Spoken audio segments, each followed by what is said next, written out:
The last of the street vendors were packing up their pepper soup pots when Ada heard Chitty's car pull into the compound. She had set the table at 6 candles she bought from Balagan Market, his favorite jollof rice still warm in the pot. He walked in at 10, smelling of beer and cigar smoke, loosening his tie like nothing special had happened. "You waited up?" he asked, already heading for the bedroom. Ada stood by the kitchen door, her voice low. "Chitty, do you know what day it is?" He laughed, that careless laugh that meant he knew exactly what day it was. "Valentine's Day? That's for young people spending money they don't have." Outside, a church bell rang from the cathedral in Marina, and the last Okada bike zoomed past their gate. Ada watched him disappear into the bedroom, and in that quiet Lagos night, something shifted, not loud, not dramatic, just the quiet crack of a promise breaking. The next morning, Lagos Market was already sweating. Women haggled over dried fish, children dodged between basins of groundnut, and Ada found Nkechi at her vegetable stand, tying bitterleaf into neat bundles. "My friend, you look like someone who swallowed a whole spoon of ajolai." Nkechi didn't even look up. "What did that husband of yours do now?" Ada picked at a wilted leaf.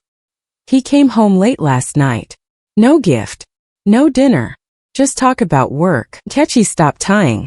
"Work? Ada, I saw Chitty at Eco Hotel with his boys at 10 p.m. They were buying rounds like election money." The world around Ada went quiet. The market noise faded. "School fees," she whispered. "Our daughter's school fees for next term." That was the money. Not for overtime. Not for a client dinner. For bottles of Hennessy and loud laughter with friends who didn't have children waiting for textbooks. Ada remembered the Valentine's Day card she'd made herself, the one she'd hidden in her wrapper, hoping he'd have something, anything to match her effort. "Enani," Nkechi said softly, "this is not about one night. This is his pattern.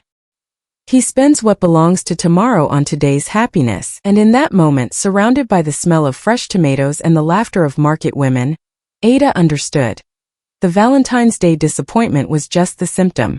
The disease was deeper. The first light was just touching the rusted zinc roofs of Lagos when Ada found Chitty asleep on the sofa, still in yesterday's clothes, the smell of beer and pepper soup clinging to him like a second skin. She didn't scream.